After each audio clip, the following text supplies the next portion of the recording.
Welcome to a busted play. An illegal use of hands to the face short. Teddy Bridgewater beat Drew Lock, just like I said he would all season. Or, well, all offseason. Jake, come on. Was there any question? It made so much logical sense for the Denver Broncos to start Drew Lock week one. Because all their moves this offseason don't make any sense to me now.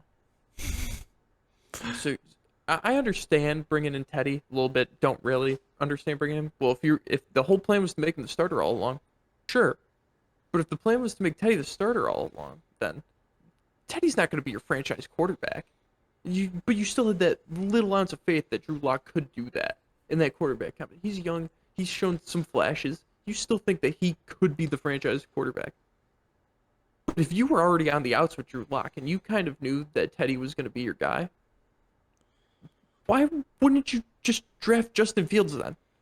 Why wouldn't you just take Justin Fields? That doesn't make any sense to me.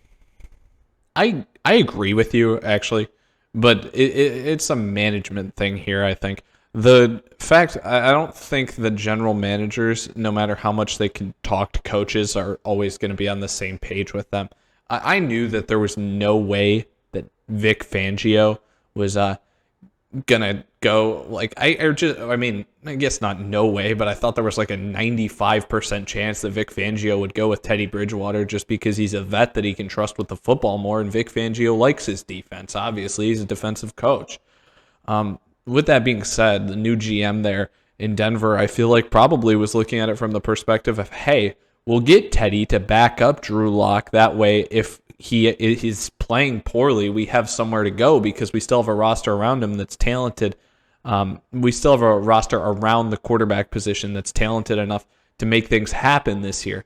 And we want a second quarterback because we don't necessarily trust the first one.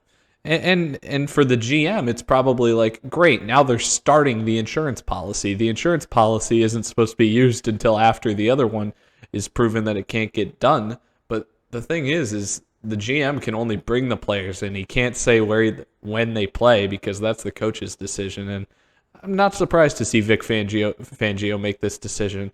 And actually, I'll say this too, adding on to it. From what I saw Teddy Bridgewater do in the preseason, I was more impressed by what he did in the preseason than I thought I would be. I didn't think he would do that well, and I was still expecting him to start before. So I'm really not shocked to see him stepping in. But yeah, I mean, some of the stuff they did this offseason, still very hard to identify what the thought process is exactly, because I don't think if either of us were the GM of that team this offseason, we would have selected Pat Surtain when they did. Well, no, because if I was the GM of the team, I would have already had Pat Surtain crossed off my board by the time the Broncos had their pick. But it just befuddles me, man. It really does. The decisions that the Broncos have made. It seems like all their decisions this offseason have just been, Aaron Rodgers is going to be our quarterback next year, so it doesn't really matter. But the way I see it is, if you start Drew Lock, you're either ending up with another top 10 pick, or you can go on a playoff run. Not a deep playoff run, but still end up with like 19, 20 pick there maybe. With Teddy, you're going to be getting 15, 16 pick in my eyes. You're going to be getting middle of the road, not a playoff team, not a top pick in the draft, just right there in the middle where the real cream of the crop of talent is gone there unless someone falls, because I mean Pat Surtain fell to them and they were in the top 10 for that. It seems like they're picking the most mediocre path to go down here with making Teddy the starter. Well, I don't think either of these guys would have made them like a complete mockery this season. I don't think either of us think.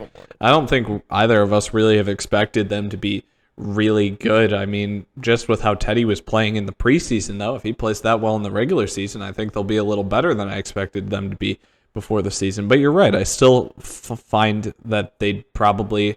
I still think that they're going to be ending up at that middle of the road point in a team. But you truly never know how things are going to shake out. And like we said, no one's tanking in the NFL. They're trying to build the best teams they can for the upcoming season always. or at least that's what I believe.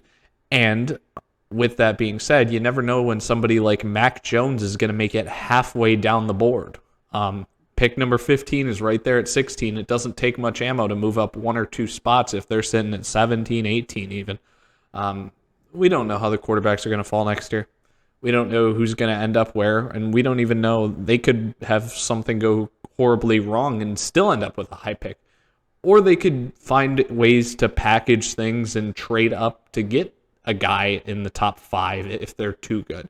But any of those things that you're really worrying about with next year, for a quarterback next year, I'm not worried about at this point. But yeah, I don't quite understand it, because I don't think that either of these guys are the long-term solution still, and I don't think anybody's getting tricked into thinking that after this season, no matter how many games either of them start, even though Teddy Bridgewater is the winner at this point in time. I thought Drew Lock had at least one more season to show that he could be the long-term solution, but right now, by not starting in week 1, you're just even if he does come in like week 9 or 10, if they don't want to play Teddy anymore and he comes in there to play the rest of the season, there's no chance that even if he shows out great for those last couple of games, there's still like, yep, well, we just gotta wait till next season for him, because it would seem like they would just ship Teddy off because Teddy's getting passed around a ton, and bring someone else in. It's like, all right, Drew, beat this guy in camp, and then that might just be Drew Lock's career of, you can never start week 1 because you'll just look horrible if you play the whole season. But if you come in like week 9 or week 10 with this other guy's playing bad, it just looked really good these last 7 or 8 games. Hey, man, you can have a career in this league just competing for a starting job everywhere. Drew Lock's the season closer. It's amazing. It's a beautiful career path to go down. But yeah, no, I don't know. What's the ceiling of this team this year? Ceiling? 9 wins. Playoffs? Maybe if they just sneak in. They'd have to be the 7th spot. Just sneak in. And I think you're going to agree with me. I don't think that there's any way they win a playoff game. No. If they get in the 7th spot, they're probably playing either the Browns or the Ravens. And they're getting bounced fast. Yeah, they're in a pretty unforgiving AFC, because there's almost zero chance that they beat out the Chargers and the Chiefs for that division. Along with that, Cleveland, Baltimore, they're going to be a division winner. Buffalo's going to be a division winner as long as Josh Allen doesn't die. Even still could be a division winner. New England's not going to be a slouch if they somehow win the division.